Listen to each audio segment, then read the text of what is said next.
¿Qué tal? Les habla Jorge Gestoso.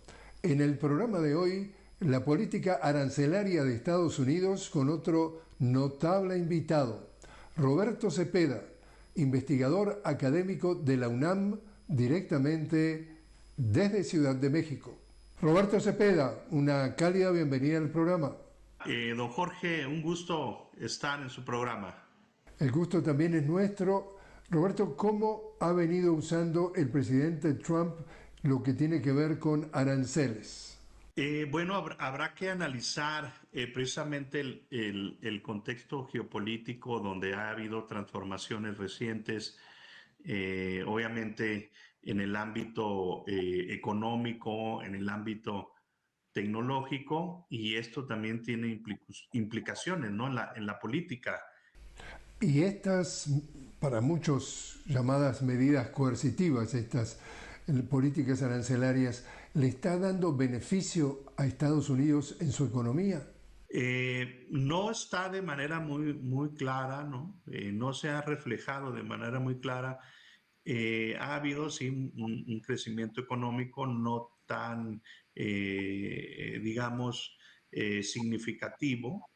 El tema de la inflación sigue siendo un tema importante en Estados Unidos porque lo que hacen estos aranceles, pues muchas veces se le transfiere al consumidor, ¿no?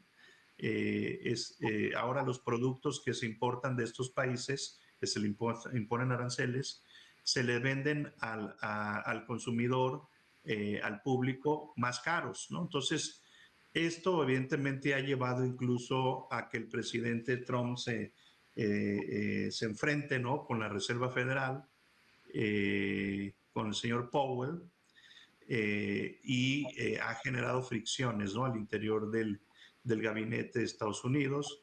Las protestas también que hay cada vez más al interior, ¿no?, en Estados Unidos, pues nos hablan de que no están muy contentos con los resultados en general de la política exterior y de la política económica de Trump. Incluso esto lo vemos en las encuestas de aprobación, donde 6 de cada 10 consideran que esta política económica es un fracaso de Donald Trump. Incluso ese 40% que forma la base dura, ¿no?, del electorado que apoya a Trump, también se está erosionando, ¿no? Entonces, esto pues nos habla de que no es muy claro, no es muy evidente. Muchas veces las estadísticas están ahí, pero también se reflejan en el malestar de la sociedad, ¿no?, estadounidense, que no ve un beneficio tangible. Y acá estamos hablando también de un tema político. Por ejemplo, cuando Estados Unidos ve que Canadá empieza a negociar autos eléctricos con China y absolutamente reacciona y dice, te voy a, de alguna forma, a castigar a través de aranceles, es decir, como medida coercitiva o como medida punitiva, en realidad esa medida punitiva o esa coerción afecta a solamente el gobierno de ese país o a qué capas de la sociedad afecta? ¿A todas, algunas más que a otras? Bueno, sí, efectivamente, no solamente afecta al país que se le imponen, ¿sí?, de manera unilateral esas medidas. En este caso, hablando de Canadá, pues Canadá es uno de los primeros socios comerciales, de los principales socios comerciales de Estados Unidos, y hay una integración económica muy importante, ¿no?, sobre todo en temas energéticos, en la industria, ¿no?, sobre todo en la industria automotriz, pero sobre todo yo diría el tema energético. Se exporta mucho petróleo, ¿no?, mucho gas desde Canadá a Estados Unidos. La madera también es otro producto importante. Y esto al final del día pues está generando problemas porque muchos de estas exportaciones, importaciones, partes de este comercio son bienes intermedios, son insumos que se usan para la fabricación de otros bienes. Y esto evidentemente va a generar un aumento en los factores de la producción, que se va a manifestar en un alza de los precios, afectando obviamente al consumidor estadounidense, a los bolsillos de la clase trabajadora. No solamente afectan al sector empresarial, vaya, sino también tienen un efecto en cadena que alcanza a todas las capas, ¿no?, de la sociedad estadounidense.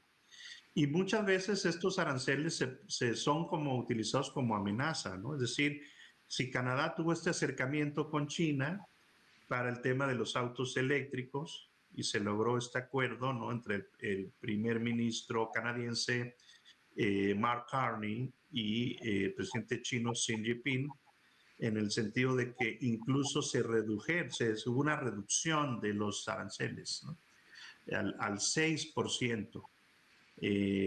Para el tema de los vehículos. Y esto obviamente no es bien visto por Estados Unidos, donde amenazó de imponer aranceles hasta del 100% a Canadá. Posteriormente, bueno, pues hubo una comunicación entre Mark Carney y Donald Trump, y parece ser que pues estos acuerdos que tenía Canadá con China pues se van a revisar o no van a ser tan importantes, ¿no?, en el volumen del comercio que tienen ambos países. Pero sí, efectivamente, cuando también se amenazó a Francia de imponer aranceles, ¿no?, algunas bebidas francesas por el tema de Groenlandia. Ya después Francia, pues se logró un acuerdo, ¿no?, entre los principales países europeos de la Unión Europea, y ya Donald Trump dijo, bueno, pues quitamos los aranceles, ¿no? Entonces muchas veces estos aranceles son como un instrumento de negociación para obtener beneficios en otros temas. Históricamente, la política de Estados Unidos respecto a aranceles ha variado. ¿Es esta nueva segundo gobierno de Trump una excepción a esa regla y se podría esperar que terminado entonces este periodo se vuelva a lo que ha sido una tradición de Estados Unidos? Bueno, es una muy buena pregunta porque yo diría que esto ha sido una característica de la política comercial de Estados Unidos, no solamente en la administración de Trump, ahora Trump 2.0, o en la primera administración, el primer Trump, sino que también fue característica de la política comercial de Ronald Reagan, también en la década de los 80 para poner aranceles, por ejemplo, al comercio con Japón. Lo hizo en algún momento Richard Nixon también. Es decir, que si analizamos la historia reciente de Estados Unidos, digamos, es lo que es más una medida que está ahí, que persiste, más que la excepción a la regla. Pues vemos que Estados Unidos pues maneja un doble discurso, porque ha sido, sobre todo desde las últimas décadas del siglo XX, el promotor de la globalización.